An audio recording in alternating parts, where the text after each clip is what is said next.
virus, ¿no? Tuviste COVID. Pero, ¿sabes qué? Ahora que me preguntas, hay muchas personas y muchas formas de ver al adulto mayor, ¿no? Por ejemplo, yo veo al adulto mayor de muchos amigos míos que han jugado fútbol conmigo toda la vida, que han crecido con toda la vida. Yo he jugado fútbol y juego fútbol con gente mayor que yo. Y bueno, pues mi amigo fulano ya tiene 60, ¿no? Mi amigo Sutano también. Entonces, sí ha habido un cambio generacional, de comportamientos, que no solamente ha sido en las personas mayores, ¿no? También ha sido en los adolescentes. El adolescente de los 80 no es igual al adolescente actual. El adolescente de los 70 no es igual al adolescente actual, y el adulto mayor de los 70 no es igual al adulto mayor de los 80. Y bueno, ahora ya estamos viviendo con los hippies, ¿no? Las personas mayores hippies ya, las personas mayores a veces nosotros nos ponemos a pensar, pero las personas mayores de ahora son los hippies. Los mayores hippies, rockeros. Los adultos mayores rockeros. Claro, que los Beatles, Elvis, aquellos que su familia les decía, oye, todo está prohibido, ¿no? Ya no es el adulto mayor, la persona que envejeció en la generación de mi abuela, que tiene 99 años, que es otra cosa.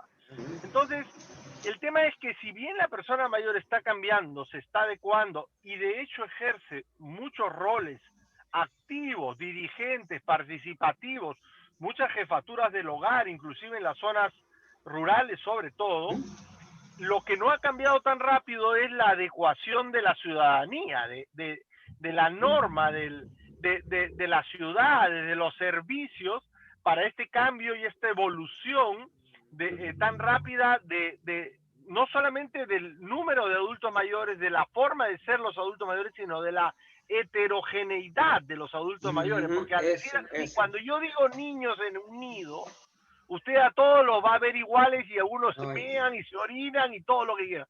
Pero si yo digo adultos mayores, usted lo mismo puede haber un señor de 80 que juega tenis, una señora de 65 en silla de ruedas, y puede ser el presidente de la república, el jefe de la empresa o un escritor famoso. Entonces es muy heterogénea la necesidad y la expectativa, además. La expectativa. Sí. Exactamente. Y esa es una de las cosas que observamos, particularmente cuando vemos mucha prensa, en fin, yo al menos veo pues cantidades de informaciones que me llegan todos los días, ¿no?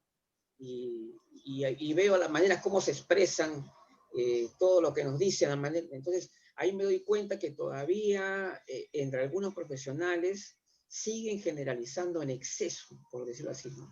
No particularizan lo suficiente. Por ejemplo, hablan de las personas mayores como si fueran un bloque, ¿no? Un bloque de personas homogéneo, ¿no? Como sabemos que yo creo que es lo más heterogéneo que es, ¿no? Claro, como dice usted, Luigi, a veces uno tiende a generalizar, a chochear, a viejear, claro, a veces en broma, ¿no? Pero lo hemos visto con la pandemia, ¿no? O sea, lo hemos visto con la pandemia, ¿no? Se dijo ya, los viejos a su casa sin salir. Y no es tan cierto, ¿no? Porque también podríamos decir que no salgan los hombres o que no salgan los negros, que tienen más riesgo, ¿no? Claro. O sea, la raza negra y los hombres tenemos más riesgo, las personas mayores también, claro, de enfermar severamente, pero es que como el adulto mayor en el Perú todavía vive, en la mayoría de sus casos, en familias, no vive tanto en residencias como en otras partes, o sea, si sale el joven, el adulto mayor se enferma. De hecho, Karen estará de acuerdo conmigo, los pacientes con COVID que hemos visto, la mayoría que hemos visto en su casa, nunca salieron, ¿no? Se contagiaron de otras personas que entraron a la casa, ¿no? Claro. Así es. Hay un tema que siempre nos interesa. Entonces yo creo que estamos de acuerdo a lo manifestado por el doctor Parodi, que estamos caminando hacia un nuevo tipo de envejecimiento, ¿no? Y que eso significa realmente reflexionar ante a cambios que se van dando tal vez a mayor velocidad que en el pasado, ¿no? O sea, los cambios que se van dando a nivel de las personas mayores están transformando la propia imagen del envejecimiento, ¿no es cierto? O sea, es indudable. Entonces ya no es, yo creo que el apoderamiento de alguna manera de las personas mayores, de las tecnologías digitales y de otras cosas que antes eran vedadas a ellos, yo creo que es un factor muy importante, ¿no? Que incluso hemos conversado aquí también con neuropsicólogos, ¿no? Con varios profesionales que nos han confirmado eso, ¿no? Nos han dicho que definitivamente están recibiendo una estimulación cognitiva y tremenda, ¿no? O sea, están saliendo... Por ejemplo, Sí, yo no soy un nativo digital. Cuando yo claro, nací no claro, había celular, no había internet. claro. Sí, pues, Yo usaba máquina de escribir. claro. Pero mis hijos, antes de escribir, usaban un iPad. Entonces, las nuevas Claro, generaciones van a ser adultos mayores muy conectados. Entonces, a ver, el esfuerzo, probablemente el gran reto de la humanidad, además de ser más humanos en lo bueno y no en lo malo, va a ser desligar como la edad del envejecimiento, lo cual puede resultar absurdo porque sin edad no hay envejecimiento. uh-huh. Pero la palabra clave que debe guiar todos los procesos de adecuación personal, comunitario, estatal, regional, es función. Función. O sea, el seguir funcionando, el seguir participando. Y la función depende de la capacidad que tiene uno y del medio que permite expresar capacidades. Claro. Entonces, si eso se tiene en la cabeza, para cualquier norma, indicación, toma de decisiones clínicas o de lo que sea, y uno tiene como centro la función, probablemente podamos tomar tanto las personas, que cuando seamos personas mayores, como los que no somos personas mayores, los que servimos y trabajamos y vivimos de los adultos mayores como yo, tomar las mejores decisiones para nosotros mismos y nuestros familiares en torno a la función más que a la edad. Y ese es el gran reto, Exacto. mantener la función, optimizar la función, preservar la Exacto. función y hacer que los cambios que yo haga en el entorno permitan que una persona con poca función pueda seguir haciendo lo que considera valioso y le gusta hacer. Excelente. Cierto, cierto, porque ¿por qué? O sea, hay casos especiales hay envejecimientos que son extraordinarios también, ¿no es cierto? Y la gente dice, ¿por qué estos envejecimientos son tan poco comunes y tal vez no habría una forma de estudiar a estas personas y encontrar algunas claves que lleven a que esto se vuelva más común? O sea, decir No, que sí se hay una forma. generalice, sí Y se hay. estudia. Sí Ajá, hay una forma. Se ajá, estudian a los centenarios. Hay muchos estudios de centenarios. Se han ya, descubierto algunos genes, como el clotogen, que ya, ha demostrado que es un gen asociado a la longevidad. Definitivamente hay un factor genético. Ahora, hay en algunas zonas, sobre todo en las zonas rurales del Perú todavía, algunos sí. bastiones como Pisco, Ayacucho, Huancavelica, Ujú. algunos genes y familias longevas. En el norte del Perú también hay un poco, pero, por ejemplo, Huancavelica, cuya esperanza de vida no es tan alta como en Lima o el Callao, y que ha envejecido rápidamente en la zona rural, pero no porque la gente envejezca mejor y viva más, sino porque migraron los jóvenes, ¿no? Sí, pues, claro. Ahí tenemos, por ejemplo, a Sí, la registrada como mayor del Perú, 114 años, ¿no?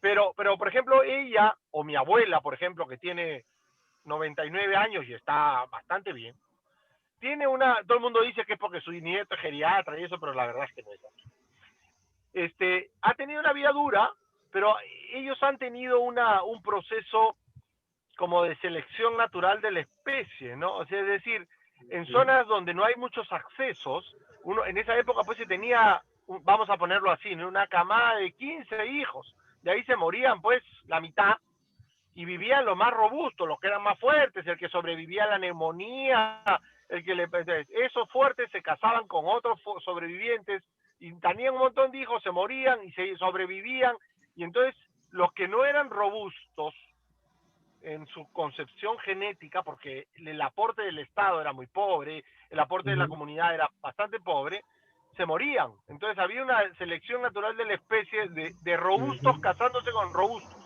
Eso va a haber cada vez menos, porque, bueno, porque ya están habiendo más accesos. Por ejemplo, antes las mujeres que tenían pelvis estrecha, se moría el producto, o sea, el bebé, y se moría la mamá dando a luz, ¿no? Entonces ya pues no había, ahora no, ahora hay la posibilidad de hacer una cesárea, de monitorear el parto. Entonces hay un proceso de eso, y esa selección natural de la especie daba como consecuencia algunos genes. En los estudios que hemos hecho nosotros, por ejemplo, en los Andes del Perú, el desempeño físico, la gente tiene mejor desempeño físico que en la costa peruana, inclusive rural, ¿eh? Inclusive en la zona rural. Gente que tiene más fuerza, que tiene más velocidad de marcha, que hace más cosas, que hace más ejercicio, sin embargo su esperanza de vida es menor. Y tiene que ver mucho con factores sociales, ¿no? Los que fueron lo que se llaman determinantes sociales del envejecimiento. Uno de ellos es que cuando tienen un problema, no tienen a quién recurrir. Y tienen, o sea, ahí, por ejemplo, construir hospitales, pues, va a mejorar algunas cosas, llevar médicos va a mejorar unas cosas, pero ahí lo que hay que hacer es carretera, agua, luz, desagüe, educación, acceso a servicios sociales, y eso va a mejorar la calidad de envejecimiento manejando sobre todo el entorno, porque esta gente envejeció con buenas capacidades, físicas por lo menos, en las zonas que hay, vamos a ponerlo con enfoque de curso de vida, en las zonas que hay desnutrición infantil, en las zonas que hay hierro bajo en el embarazo y en los primeros años, sus capacidades mentales no desarrollan al tope, entonces ya la cancha no es igual para todos desde el primer momento. Entonces, pero hay gente de todas maneras que envejece con buena capacidad, y entonces lo que nos toca ahora es parchar nosotros, complementar o preparar el mismo ambiente para cuando nos toque. Claro, o sea, si alguien dice, por ejemplo, ¿qué es lo que pesa más realmente? ¿Es la genética o el estilo de vida? Ahora, porque se sabe que, por ejemplo, ¿no? Hay personas que han preservado su funcionalidad de una manera extraordinaria, pero eso obviamente no garantiza que va a vivir 100 años, ¿no? Pero podría ser un indicador. O sea... Y eso también, doctor, se ve en las blue zones o las zonas azules que le llaman, ¿no? Que son las áreas más longevas que justamente usted mencionaba, que aparte del componente genético, hay otras características que rigen a esa población, ¿no? Como vivir en sociedad y cumplen ciertos roles durante su vida, se mantienen productivos. ¿Qué otras características usted considera que tienen relación con la longevidad, sobre todo la longevidad saludable? Bueno, miren, definitivamente el tabaco, la educación es uno de los principales determinantes. La educación es uno de los principales determinantes de longevidad, ¿no? Eso está probado en todas partes del mundo. La educación, la parte, perdóname un ratito. Sí, no hay problema.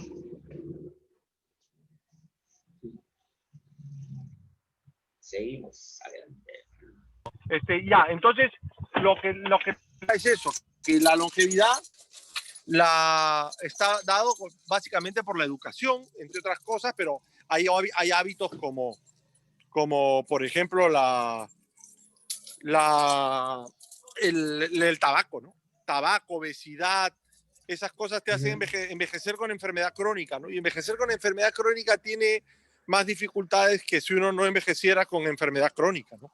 Entonces ese es el tema, ¿no? Yo creo que mantener hábitos saludables, el manejar, el tener acceso a buenos servicios de salud, el disfrutar de una vida. Mira, yo la verdad es que a mí no me interesa vivir 100 años, ¿no? No sé a ustedes, pero a mí me interesa vivir siendo todavía, claro, ¿no? Aportando. Con calidad. Con lo que me funcional. corresponda Exacto, sí, en mi etapa de vida. Entonces, definitivamente el hacer ejercicio, el ejercicio es algo fundamental. La nutrición adecuada, eso implica no solamente tomar multivitamínicos, ¿no? Sino tener buen acceso a proteínas y hacer ejercicio. Nunca es tarde para empezar ni demasiado temprano, ¿no? Tampoco sobreesfuerzo, porque eso puede gastar. Y hay algunas cosas que se están comenzando a probar, se están investigando con manejo a veces manejo de ciertas hormonas, se está comenzando a ver todo lo que es el manejo de lo que se está haciendo en medicina anti-aging, que está todo en investigación, y yo creo que algo más se va a poder hacer para ir avanzando en lograr un envejecimiento saludable. Por ahora, si bien hay genes, y la pregunta de Luigi era ¿qué influye más? Influyen más los estilos de vida, que la parte genética hasta ahora sigue siendo así. Sí, claro. Inclusive, sin embargo, la menor inversión en salud, y ese es un estudio de la LON de hace muchísimos años, sigue siendo en la parte de servicios de salud y cosas que en nuestro país todavía falta más, pero poco en fomentar estilos de vida, porque además a veces tener un estilo saludable no es barato. Cuesta, sí, ¿no? Sí, pues. Porque la nutrición, eso también es la buena nutrición no siempre es fácil. No siempre es tan Hay accesible. mucha pobreza. La educación pública en el Perú y en muchas partes de América Latina todavía tiene que mejorar muchísimo. Y el acceso a la educación nutricional sobre recursos que podríamos usar en el Perú, como el cuy, la alpaca, bueno, ni siquiera la quinoa, porque ahora la quinoa es más cara que el arroz, así que, pero ir buscando alguna alternativa para mantenernos sanos, ¿no? La cañigua también, ¿no? Por ejemplo, la oca. Definitivamente. La oca también es uno de los tubérculos que tiene más proteínas y es una parte de la alimentación andina. ¿Qué hay ahí, muy doctor? poco utilizado. Así es. Sí, y muchas veces las personas no saben ni siquiera cómo alimentarse, justamente eso que mencionaba el doctor, ¿no? Si bien inculcar, tener buenos hábitos, una alimentación rica en antioxidantes, superalimentos, no siempre es muy accesible, pero en realidad es por la falta de conocimiento también, ¿no? No hay mucho empoderamiento con respecto a nuestra salud porque no tenemos muchas veces las herramientas sobre qué tipo de actividad física podemos hacer, cómo tenemos que comer, cómo respirar, cómo hidratarnos, tener pautas sobre la higiene del sueño, que en realidad deben ser inculcadas o enseñadas durante el colegio, porque eso se va, este tipo de prevención se va dando desde etapas iniciales de vida. Y, por ejemplo, igual, doctor, la promoción de la lactancia, ¿no? ¿Qué tanto influye todos estos factores que se han recibido durante la niñez o los primeros años de vida cuando uno es adulto mayor? Si es que pero realmente estamos hay mucho por decir, ¿no? O sea, la lactancia materna no solamente tiene beneficios nutricionales, sino también beneficios psicológicos. Y desde el punto de vista de la epigenética, por ejemplo, cuando hay retardo del crecimiento intrauterino, podría uno variar la epigenética, o sea, sus genes, vestirlos de genes de guerra. Y entonces cuando yo voy a nacer pensando con los genes vestidos de guerra, o sea, de comer de aprovechar de lo que haya. Y cuando nazco y veo que hay mucha comida, pues es gente que tiene más tendencia a engordar. Esto se llama la hipótesis de Baker, ¿no? Inclusive se ha relacionado retardo de crecimiento uterino con déficit de vitamina D, tanto en la madre, y después probablemente podría tener déficit de vitamina D los chicos, ¿no? Y ahora la vitamina D está de moda hacia el hueso. Entonces, es otra cosa que has dicho muy interesante, tiene que ver con que ahí se le corta, doctor, la señal. La comunicación. Un pequeño problema con la comunicación. De repente está pasando por algún lugar donde hay cerros o no hay buena señal. Médica, ¿no? Ahí está de vuelta. Se cortó, doctor, no se escuchó la parte final que decía. Ahí estoy acá. Sí, se cortó. A ver, ¿se puede repetir? Ya, lo que ¿En qué parte se cortó? Que hay una parte bien interesante que habíamos mencionado. Ah, sí, que tú habías mencionado una parte muy interesante en el tema de la educación, que no solamente es el analfabetismo en salud de la población, porque eso es una cosa interesante para preguntar, ¿no? Ahora ya el reto sigue siendo el reto de alfabetizar, es verdad, sobre todo los adultos mayores, pero ahora la alfabetización es una alfabetización triple, no solamente en la de leer y escribir, sino la alfabetización informática y la alfabetización en salud, ¿no? Entonces uno mismo tiene que preguntarse, ¿yo soy un analfabeto en salud? ¿Qué es lo que sé de salud? ¿Lo de los WhatsApps? ¿Qué es lo que sé de informática? Porque ahora hay que alfabetizarse en informática. Entonces, a lo que iba era que inclusive los médicos, sobre todo los médicos pensamos pues en hacer la microcirugía de la última enfermedad, del tratamiento, nos encontramos con que hay una serie de cosas que han demostrado toda la vida que siguen sirviendo, como hacer ejercicio, comer bien, manejar estilos de vida, y que no le damos mucha importancia para aprenderlos y no nos los enseñan bien. Entonces, eso es clave, ¿no? Eso es clave y es clave de dos vías, del médico fomentarlo y de la persona preguntarlo. Y de uno como profesional reconocer que no está preparado para eso, ir a buscar, informarse, porque no puede ser que cuando te pregunten cómo debo comer sano, le digas que un puré sin sal y un pollo sancochado, ¿no?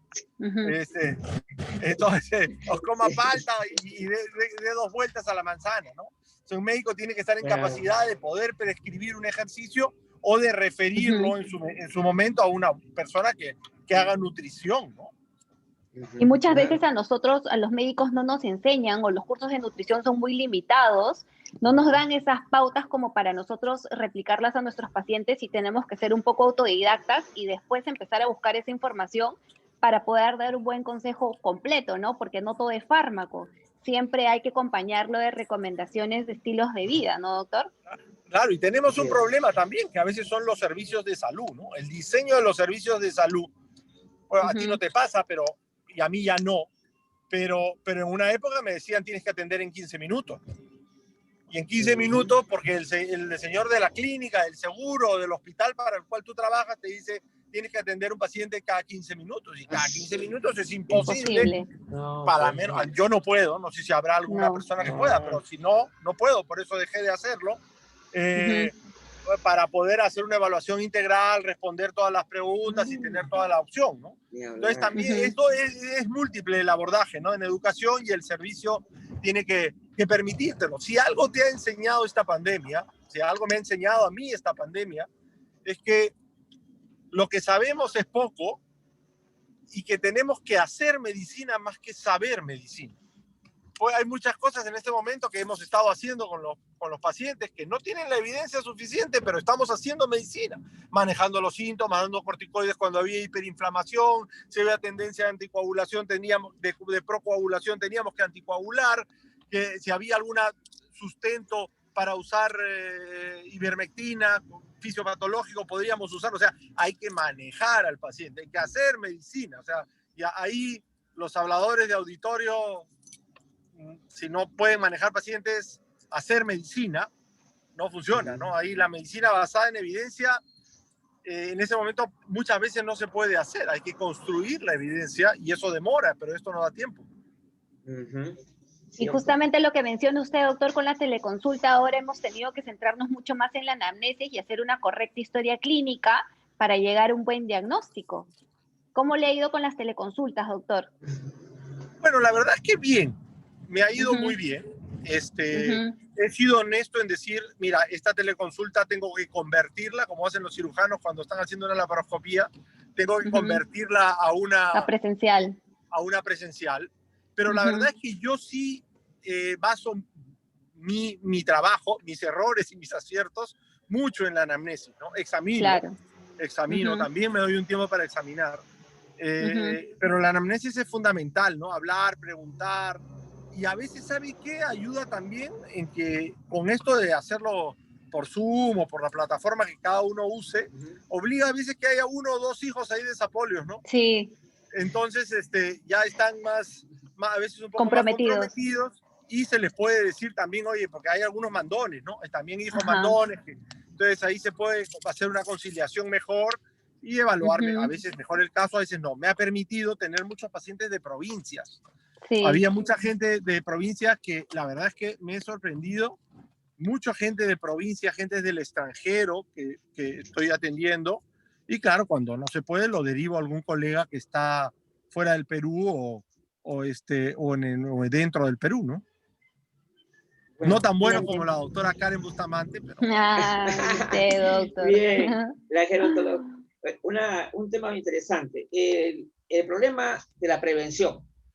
Ya sabemos que lamentablemente nuestro país es muy deficitario en ese sentido y uno se pone a reflexionar cuando ve uno la cola en el seguro de pacientes mayores y uno dice, si de repente hubiéramos trabajado mejor el tema de la prevención, no habría esa cola tan larga, ¿no?, de pacientes mayores, ¿no?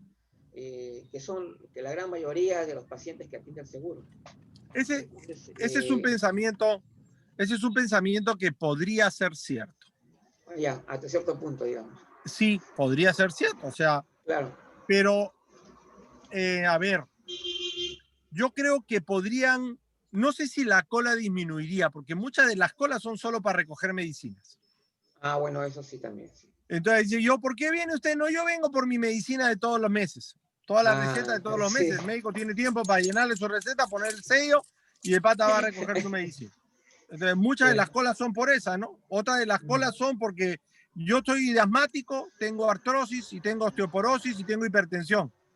Pero no un médico te receta todo, ¿no? Tienes que ir al reumatólogo para una cosa, al neumólogo para el otro, al cardiólogo para... Ya, entonces hay una cuestión de sistema.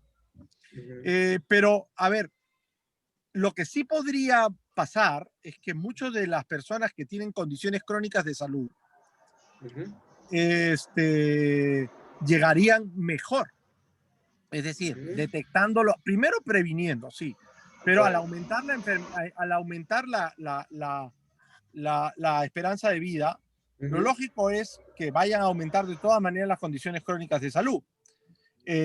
Porque va a haber más enfermedad probablemente, pero el tema no es tener o no tener enfermedad, que eso es importante. Claro. El tema es cómo llegas con esa enfermedad y cómo vives con esa enfermedad, porque tú puedes vivir siendo hipertenso, y una cosa es vivir siendo hipertenso y sintiéndote saludable, y otra cosa es vivir siendo hipertenso y sintiéndote hasta las patas de salud, con insuficiencia cardíaca, con infartos cerebrales o no pudiendo caminar, ¿no? Entonces, esa es una de las cosas. La otra cosa es que si la diabetes en el Perú se hiciera más prevención en este momento, ¿no? Sea prevención primaria para que no hayan diabéticos, prevención secundaria, que es diagnóstico precoz, tratamiento y rehabilitación de diabéticos, lo que va a pasar en los primeros años es que van a haber más diabéticos, porque vas a encontrar más diabéticos que no eran diagnosticados y los vas a tratar bien, por lo tanto van a vivir más años y vas a tener más gente con diabetes. O sea, el que haga un buen programa para manejo integral y detección precoz de la diabetes tiene que estar preparado para que la prevalencia, o sea, la cantidad de diabéticos del Perú aumente. Eso no significa que está equivocado, sino que está haciendo bien las cosas en un primer momento. Ya después habrá que ir trabajando una serie de factores para que estos problemas se vayan limitando en el tiempo, pero cuanto mejor trates a los diabéticos, más tiempo van a vivir y mejor. Bueno, el tema de la atención primaria es imperativo, es urgente, es necesario reforzarlo. Bueno, eso es básico, ¿no? La atención primaria es una estrategia organizativa del sistema de salud, claro, que basa su atención en niveles de atención y tiene un primer nivel de atención, donde es la contención, el soporte, donde hay un muy buen recurso humano que está capacitado, ojalá bien pagado, con todos los recursos para contener y prevenir y manejar la mayor cantidad de enfermedades agudas y crónicas, llevar los programas de salud. O sea, ahí es donde se debería focalizar más la inversión, ¿no? Los sistemas de salud con un primer nivel de atención más fuerte pueden responder mejor a cualquier emergencia de salud y han logrado niveles de salud mejores. Cuba, por ejemplo, siendo un país con una economía que tiene que mejorar muchísimo, ha logrado que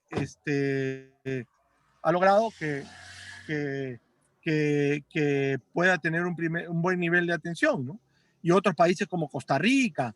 Entonces, han habido, por ejemplo, a la hora de la pandemia en el Perú ha sido un problema, ¿no? Han visto que en el primer nivel de atención se sacó a la gente para atender los hospitales, desde los hospitales se volvió a regresar al primer nivel de atención, había pocos recursos.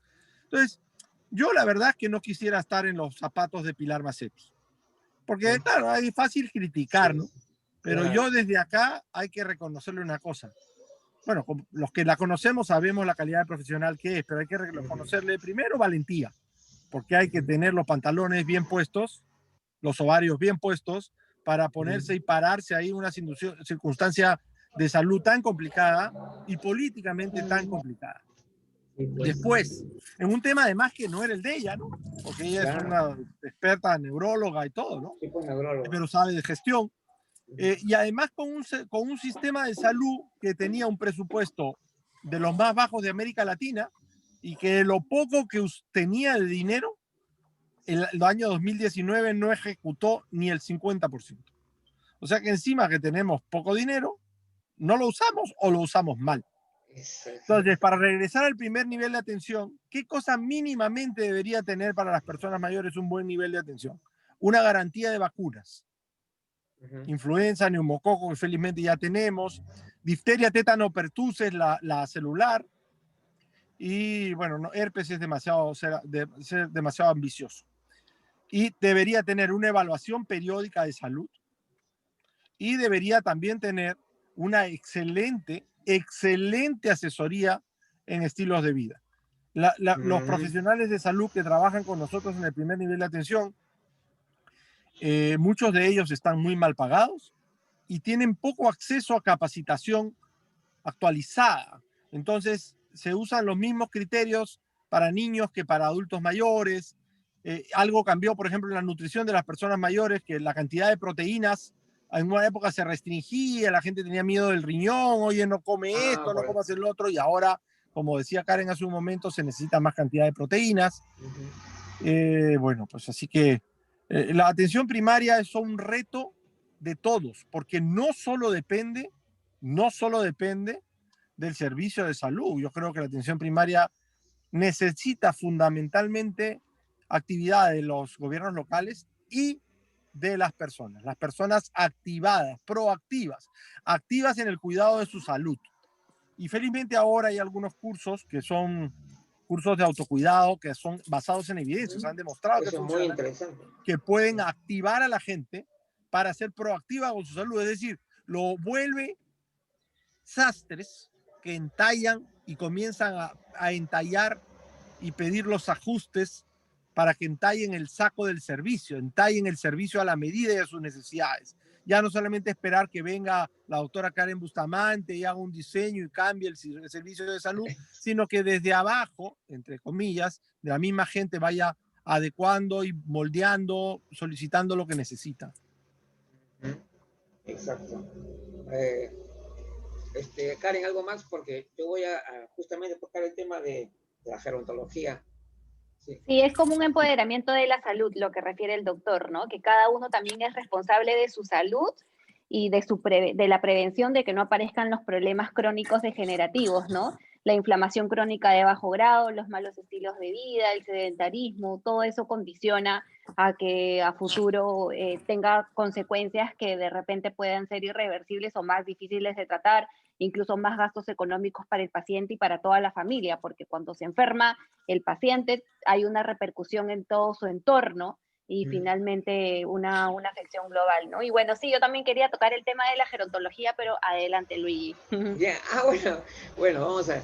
Bueno, sí, con respecto a este tema de la gerontología, que para mí es fundamental porque yo creo que todos, toda la sociedad debería ser de alguna forma, tener una cierta visión, ¿no? Básica por lo menos, comprender por lo menos el sentido de lo que es la gerontología, una visión holística de este problema que estamos tratando acá también, y en el cual lógicamente ya requiere pues de un pensamiento ya de muchas profesiones, ¿no? Y que es necesario, porque yo estaba pensando justamente cuando tocábamos el tema de la prevención, qué importante sería una educación gerontológica, ¿no? Justamente ahí donde, en ese punto justamente donde estamos más débiles, ¿no? O sea, la falta de conocimientos, o sea, ¿por qué no, digamos, reforzar esa visión gerontológica? Yo sé que muchos geriatras hoy en día definitivamente están creciendo en ese aspecto. O sea, ya tienen una visión muy, muy amplia, ¿no? O sea, se puede decir holística, ¿no? Del tema de envejecer. Pero todavía hay muchos que no han avanzado mucho por ahí, ¿no? Pero lo que pasa es que hay Sí, que verlo en un contexto histórico. claro, Es verdad que se necesita aprender mucho y nadie puede sí, saber de todo. Esa sí, es otra de pues, las cosas que hay que saber. Nadie puede ser cierto. todista, ¿no? O sea, yo Sí, pues sé tampoco, todo, eso es muy difícil. eso no. Eso es muy difícil. Sí, Pero es que, a ver, la geriatría misma ha sí. seguido algunos pasos para formalizarse. Es decir, la Ujú, geriatría empezó como una cosa que yo me hago geriatra porque atiendo a adultos mayores y como empezó la pediatría, ¿no? Hasta que claro. después terminó haciendo una especialidad médica a través de un posgrado, que hay que hacer un programa académico y encontró un espacio laboral que sigue luchando y buscando, pero Ujú, indudablemente no es lo mismo cuando uno dice geriatra ahora que cuando yo empezaba, ¿no? ujú, Antes decía, claro. anda geriatría para que te vayas a morir o para que te hagan jugar. Sí, Ah, pues es verdad, sí, pues, así Canelo ha era. vivido también. Sí, Entonces, hoy se fue la ¿estamos imagen. por ahí? Sí, estoy. Sí. Entonces eso, ahora, ¿qué ha pasado con la gerontología? Esta es mi visión.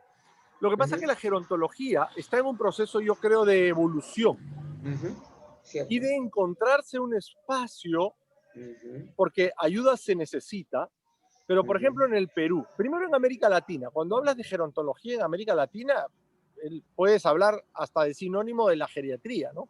Porque en claro. Ecuador, por ejemplo, le dicen gerontólogo al geriatra, o sea, todavía hay Claro. muchas cosas. En el Perú se podía ser gerontólogo, decían en una época que era gerontólogo porque, bueno, a mí me gusta trabajar con adultos mayores, pues, y soy médico, pero Ah, trabajo con adultos mayores, pero no he hecho la especialidad, entonces yo soy gerontólogo. Después se han comenzado a hacer diplomados y ahora soy gerontólogo porque yo hice un diplomado de gerontología. Después soy gerontólogo porque yo hice una especialidad, hice una maestría en gerontología, o sea, ujú, hay varias formas de ponerse el título de claro. gerontólogo.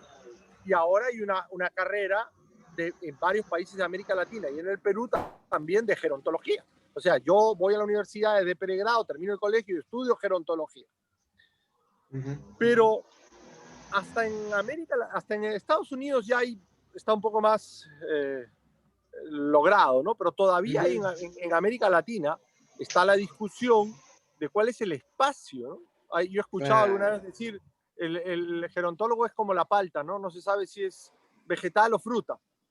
Algunos lo Ujú, comen con sal y otros lo comen con azúcar.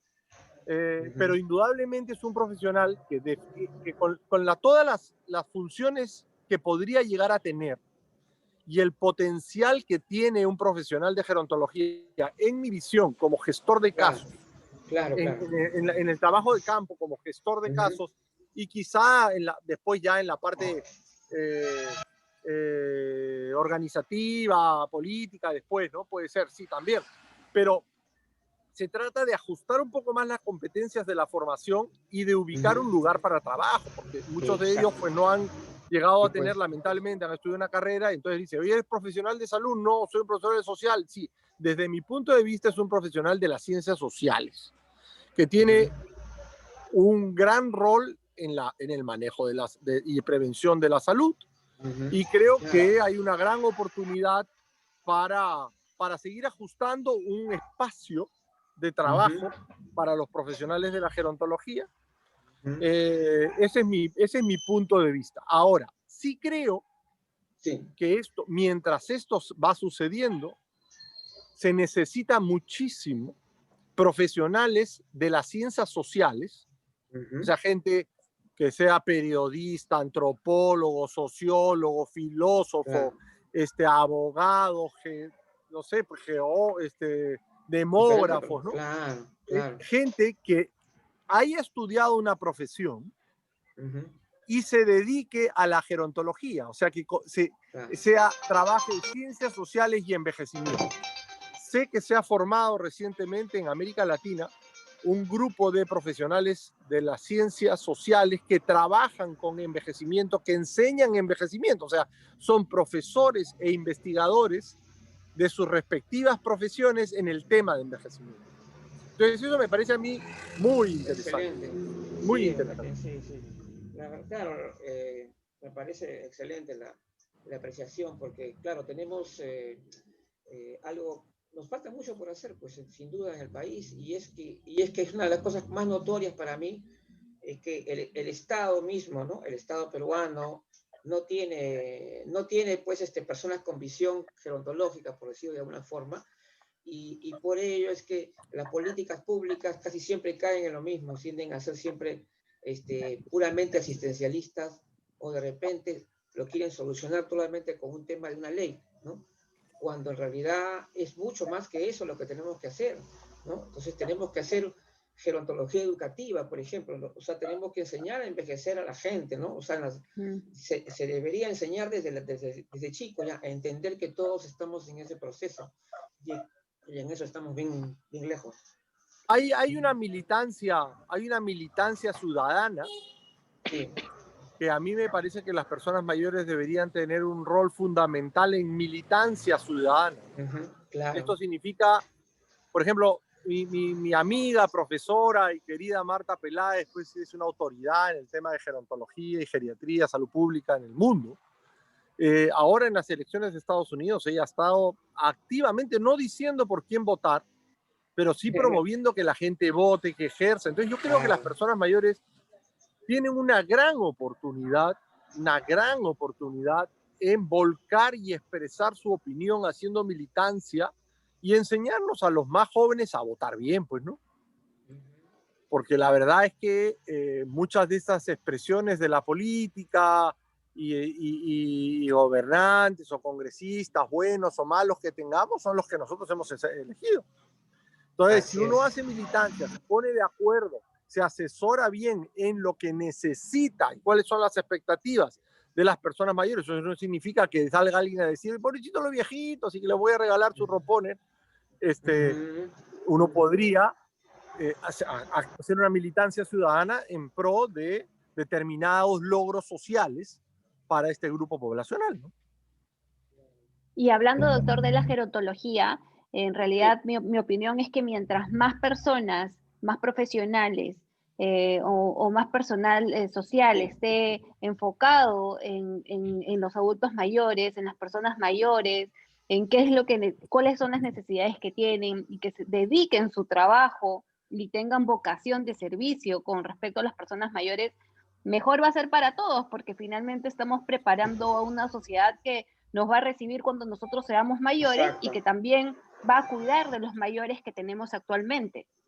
Totalmente. Y además en ese proceso, tener un proceso de gestión adecuado para ir definiendo las competencias que cada uno necesita de su compañero de trabajo. O sea, yo gerontólogo necesito que el médico tenga determinadas competencias, yo médico o enfermera necesito que el gerontólogo tenga determinadas competencias para no chocar, para no...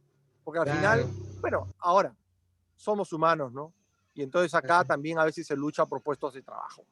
Entonces la verdad es que todos estos cambios que generan puestos de trabajo y que generan espacios, a veces cuando se crea un espacio se quita otro espacio. Entonces eso es hasta en la universidad con el curso de geriatría, ¿no? Claro, así me cuentan parte también. Del proceso de cambio. Dice que cuando apareció la geriatría... Algo que sí hay que hacer y que yo vi en la geriatría y que felizmente cada vez es menor, es pues no pelearnos entre nosotros. ¿no? Sí, puede haber una rivalidad, pero una rivalidad constructiva, ¿no? O en el momento que hay que unir las banderas en torno a una posición técnica, y por eso es bueno lo técnico, Claro. hay que hacerlo, ¿no? Entonces, la academia en cierta manera da una oportunidad para eso. Yo creo que de mi generación y algunos mayores que yo, por ejemplo, en la geriatría, las universidades, que siempre hay una rivalidad y sigue existiendo por el centro de investigación, porque el hospital Pues, tal, que por tanta cosa, sí, a sí. la hora de la hora, cuando había que hacer una cosa académica, nosotros en geriatría hemos cerrado filas, ¿no? Y tanto San Marcos, Villarreal, San Martín, Cayetano, la Universidad de Ica, inclusive, a través del doctor Martín Montenegro, nos hemos acercado, y ahora a otras universidades, ¿no? Que está Ricardo Palma y eso, se han acercado los profesionales, y cuando hay que cerrar filas, hay que cerrar filas, cuando hay que discutir, se discute alternadamente, pero al final, pues eso es una cuestión de academia y competencias y de investigación, y eso con cifras y con paciencia, sin pelear, como dicen, no, el que no está en contra mío está conmigo, no necesariamente tiene que estar contigo Claro. para que esté a favor tuyo, a favor tuyo, no tiene que estar en contra tuya, entonces está contigo. Entonces esa es una de las cosas que en los espacios gerontológicos creo que es uno de los retos en el Perú para el futuro, ¿no? O sea, Claro si que yo sí. quiero criticar, hacer, decir, bueno, constructivo y hacerlo yo mejor. No, Luis, tú que has vivido eso. Oh, caray. Todos estos sueños, encuentro cada cosa que comentar. Bueno, sí. Bueno, yo ya he completado mis preguntas. Si tienes algún comentario final con el doctor, Karen. Sí, bueno, en realidad, bueno, me quedaron varias preguntas todavía, pero como ya en aras del tiempo, eh, ¿qué No, consejos todavía usted, tenemos doctor? sí, ¿Sí? todavía tenemos unos minutos, no hay problema. Sí. Ya. ¿Qué consejos, doctor? Bueno, son dos preguntas en realidad. Uno, en este síndrome del confinamiento que muchos adultos mayores han estado expuestos, como todos, cada uno ha cargado de su cruz a su manera, ¿no? A todos nos ha afectado en cierta manera. Pero, ¿qué recomendaciones para potenciar la inmunidad usted le da o les brinda a sus pacientes? Aparte del confinamiento y todas las medidas de higiene, lavado de manos, uso de mascarillas que ya conocemos, ¿qué recomendaciones adicionales les puede dar a los adultos mayores? Y una segunda pregunta, ¿qué consejos les da a las personas que están entrando a una etapa a ser personas mayores, que están de repente bordeando los 55, por ahí ya? Todavía no llego, me faltan 5, tengo 50. ¿Cómo Yo soy prepararse, doctor? uno de esos. ¿Cómo prepararse? Bueno, mira, a ver, el arte de saber envejecer probablemente sea una de las cosas más difíciles, ¿no? Prepararse, eso, yo creo que eso es algo que se prepara toda la vida, pero hay que prepararse para los cambios, ¿no? Por ejemplo, yo veo en médicos mayores que ahora pues ellos no han sentido porque trabajaban en la clínica, pero ahora muchos de ellos pararon definitivamente, ¿no? Médicos que tienen 75, 80 años que han tenido que parar bruscamente. Entonces, yo creo que nosotros deberíamos aprender a vivir un poco más y que el trabajo nos ayude a vivir y no a vivir para trabajar. Eso hablarlo a veces es difícil, ¿no?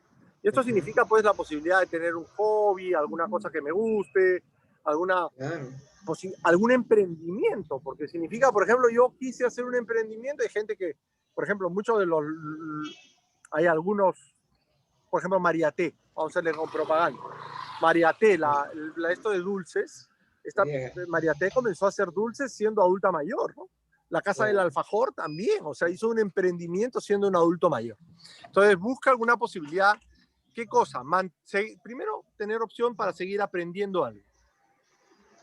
Segundo, tener opción de crear y seguir compartiendo sus redes sociales, o sea, crear nuevos amigos, nuevos círculos. Claro, eso es. Después, comenzar o retomar una actividad física integral, que no sea solo caminar, darme un tiempo, así como tomo mi pastilla, yo hago mi tiempo de ejercicios. Disfrutar con la familia y tener algunas metas cortas a veces, ¿no? Yo voy a tener metas cortas, me refiero al año o al mes, y entonces ahí ir disfrutando de esas cosas. Protegerme muchísimo de las malas noticias. Si tengo una condición crónica de salud, una enfermedad crónica, llevar un curso de autocuidado, de estos de tomando control para tu salud, que es fundamental, porque le enseña a uno a convivir con tu condición crónica de salud. Excelente. Vacunarte. Eso es lo que yo recomendaría para la gente que está por entrar. Si pueden ir a un geriatra sería genial, pero no somos muchos. Y para la gente que está en confinamiento, pucha, que eso es difícil, porque es mucho lo que uno le puede decir, pero a veces es difícil de hacerlo. Pero hay técnicas, ¿no? Por ejemplo, uno es no ver mucha televisión. Sobre todo las malas noticias, los programas de domingo y eso son un problema, porque lo solo es pura malas noticias. Sí, ¿verdad? Así que infórmese, manténgase informado, pero eso del caos, no. Si usted es de Alianza Lima, bueno, no vea fútbol. No, mentira. Esa es una recomendación. La otra es plantearse metas para la semana. Hay una estrategia que se llama HOPE, que es una estrategia de autocuidado, de relajación. Hay técnicas de relajación, por ejemplo, que pueden encontrar uno en YouTube.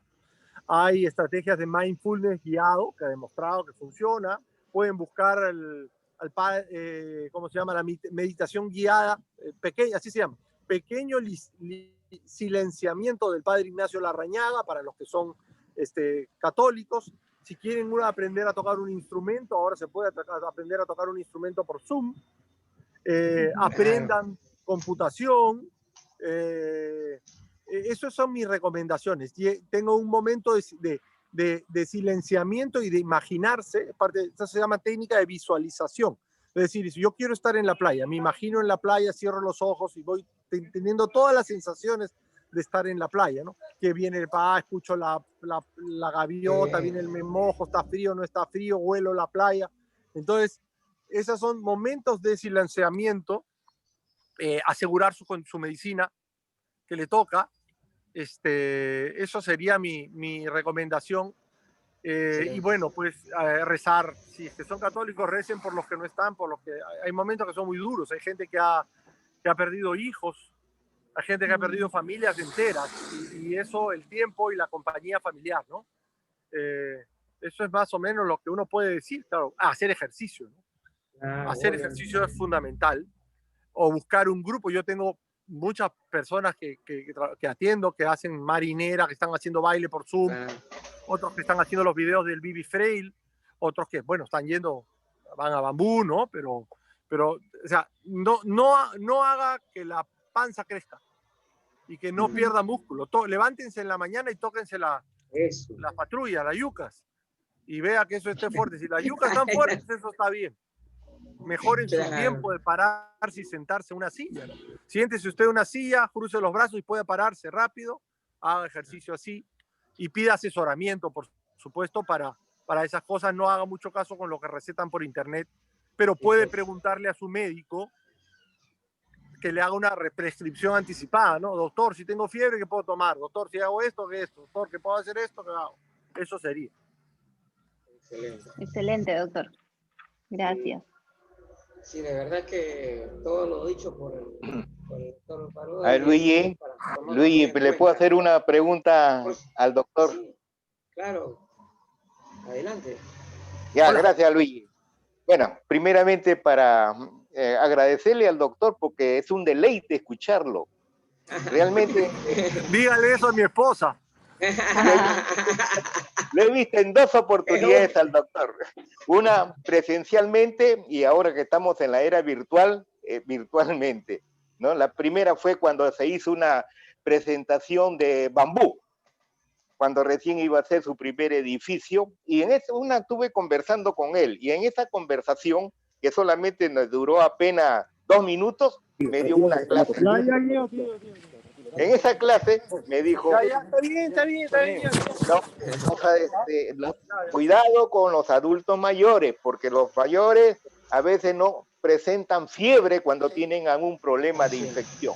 Cierto. Eso lo tomé en cuenta y como una lección. Tuve una oportunidad acá en la residencia a un paciente que tenía más de 90 años y lo veía un poquito raro.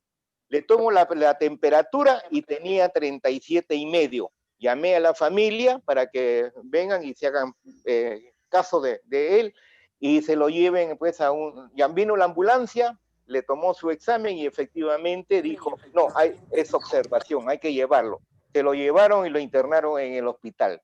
Al día siguiente pregunto por él y tenía infección urinaria. Fíjate, es una lección que recibí del doctor Parodi y lo llevo muy presente. Yo quería hacerle dos preguntas, pero uno ya como que ya la contestó. En el estilo de vida, lógicamente hay ejercicio, vida saludable, buena alimentación, ¿no? Pero yo quería preguntarle acerca de los beneficios que existe de la relajación y meditación para manejar, por ejemplo, el estrés o también para mantenerse más tranquilo y en paz, ¿no?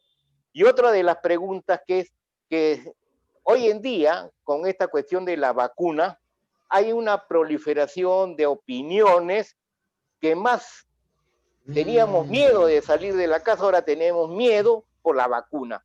Y entonces yo ya estoy viendo, como tengo varios grupos de adultos mayores, entonces me dice, no, yo no me voy a vacunar, yo no me voy a vacunar. Entonces yo le quería preguntar al doctor, ¿y qué recomendaciones podríamos darle o de una forma de manifestación médica que digan, no miedo a la vacuna, y todos tenemos que vacunarnos, ¿no? Porque es una de las principales medidas de seguridad para podernos mantenernos inmunizados. Esas son un par de preguntas para el doctor y muchas gracias. Ya se fue. Creo que se ha desconectado, doctor. ¿Sí? Sí. Parece que ha tenido problemitas, se ha desconectado.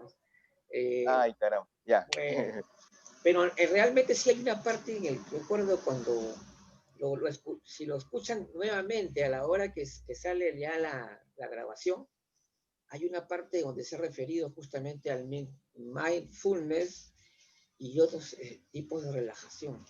Sería bueno revisarlo eso. Luigi. Hola Luigi, buenas noches. Raquel, ¿cómo estás? De repente la doctora Karen Bustamante podría responder a la pregunta. A ver, claro, pues vamos a... Sobre... Sí, la verdad, ajá. A ver, sí, doctora. Como he estado preocupada por el doctor Parodi, porque he visto una escena así un poco que me ha sacado de cuadro, sí, sí. No he escuchado bien la pregunta. Ya, mira, no te preocupes, doctora. Mira, hay un par de preguntas, ¿no? Dentro de lo que es la vida saludable, la longevidad y mantenerse bien, existe pues los ejercicios, el estilo de vida, ¿no? Yo quería, ¿cómo contribuye? Que ya lo explicó el doctor, ¿no? Parodi, pero ¿cómo contribuye la relajación, la meditación, ¿no? Que hoy en día también se habla hasta de mindfulness para poder controlar el estrés, ¿no? Y manejar esta ansiedad y que nos tiene producto, pues, del encierro, ¿no? Con mayor razón, sobre todo los adultos mayores que no tienen mucha flexibilidad en hacer, pues, tantas actividades para mantenerse bien. Y la otra es que en las redes sociales, por ejemplo en WhatsApp, yo manejo como 5 grupos de adultos mayores, ¿no? Y todos los tengo agrupados. Pero siempre ya veo mensajes al temor hacia la vacuna, porque vienen que sucedió en tal sitio, que los problemas que tienen de secundarios, que producto de la vacuna, que ya hasta hospitalizados y hasta muertos. Entonces ya comienzan, no, yo no me voy a vacunar, yo no me voy a vacunar. Entonces, yo lo que quería es cómo manejar esta situación que ya se está derivando hacia una no vacuna, ¿no? Entonces, cuando la vacuna, considero que va a ser un modo importante para mantenernos inmunizados. Entonces, de alguna forma tiene que haber una consideración o una prescripción médica para orientarlos a todos los adultos mayores a que cuando venga y tengamos pues la famosa vacuna, que ya, gracias, que ya se han hecho ya los contactos como lo ha manifestado pues el presidente, entonces manejar esta situación para que cuando tengamos la oportunidad masivamente también tengamos que hacer ya nuestra colita ahí para la famosa vacuna, ¿no? Esas eran las dos preguntas. Sí.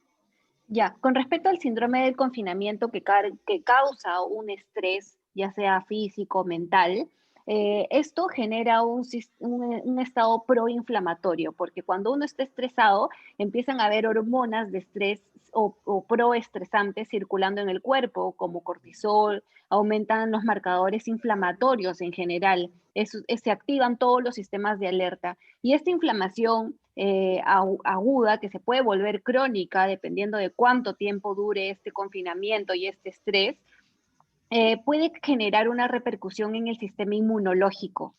Por lo tanto, las recomendaciones del mindfulness y de la meditación, hay muchos estudios al respecto y está científicamente comprobado que la meditación o el mindfulness, que no necesariamente tiene que ser muy difícil, hay muchas técnicas de llegar a conseguirlo y de aprenderlo, uno puede aprender en cualquier momento de la vida, reducen los marcadores inflamatorios y los marcadores de estrés a nivel sanguíneo. Por ejemplo, puede reducir los niveles de homocisteína, de proteína C reactiva, de BCG, reduce los marcadores de alteraciones metabólicas. Y esto hay estudios científicos que lo avalan. Asimismo, puede ayudar a aumentar la materia gris cerebral y por lo tanto aumentar la capacidad cognitiva y nos da más recursos para manejar el estrés y también nos permite tener pensamientos paralelos o pensamientos pragmáticos para buscar soluciones un poco más eficientes.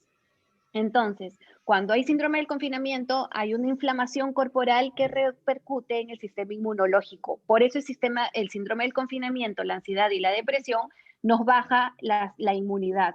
Y el mindfulness y la meditación puede ayudar a contrarrestar esto porque reduce el estrés ocasionado y por lo tanto llega a equilibrar. Eso es por una parte. Y con respecto a la vacuna, y mi recomendación en general es, primero lo que nosotros tenemos que enfocarnos es en mantener las enfermedades crónicas de fondo estables, mantener las reservas nutricionales en óptimas condiciones. Los requerimientos de vitamina D tienen que estar por encima de 30 nanogramos por decilitro. Hasta las recomendaciones actuales son que sean mucho más elevadas. Yo a todos mis pacientes, a la gran mayoría, les estoy recomendando vitamina D como suplementación. Zinc, selenio, vitamina C, cañigua también, porque es un resveratrol, es un polifenol que mejora la oxigenación. Una alimentación rica en antioxidantes, controlando las enfermedades crónicas que se tengan de fondo, muy importante. Si es que llega la vacuna, mi recomendación también es que esperen que hayan personas que se empiecen a vacunar, que todo vaya bien, y después, cuando nosotros estemos bien estables con respecto a nuestra salud y a las enfermedades crónicas que se tengan de fondo, sí accedan a la vacuna, pero esperen un poquito. No sean los primeros en vacunarse, sino aguarden un poco que hayan algunas personas que se hayan vacunado para que también decidan la vacunación. Pero sobre todo, hay que estabilizar las enfermedades crónicas de fondo, tener una buena nutrición y con esto el nutriente más importante es el agua. Entonces, la hidratación es fundamental. Hagan sus ejercicios de respiración para mantenerse bien oxigenados, hagan actividad física, empiecen también a salir con todas las medidas de bioseguridad a un parque, a caminar, hagan ejercicio porque esto es indispensable. Porque igual la vacuna, si bien es una gran ayuda, pero la salud es multifactorial. Hay que abordarla desde diferentes aristas, diferentes enfoques, para tener una salud en 360 grados. Excelente. Muy bien, gracias, doctora. No, le comento que yo soy monitor en mindfulness, pero me interesa mucho soy monitor en mindfulness. Me interesa mucho pues la opinión médica porque estos videos que estamos ahora, ¿no?, presenciando, yo los envío a todos mis pacientes, mis alumnos, ¿no?, que tengo más de 100. Entonces, por eso es importante, ¿no?, la apreciación médica, ¿no? Por eso es que muchas gracias por su ayuda. Y ¿no? añado algo, señor Juan, que en mis recetas, en mis recomendaciones, en mis historias clínicas y las recomendaciones posteriores, yo les recomiendo como parte de la terapéutica el mindfulness y aprender a meditar, ¿no?, que tienen mucha relación. Muy bien. Gracias, Luigi. Gracias. Gracias, doctora. Gracias. Gracias. Karen, gracias a ti también, tus buenas intervenciones siempre se ponen.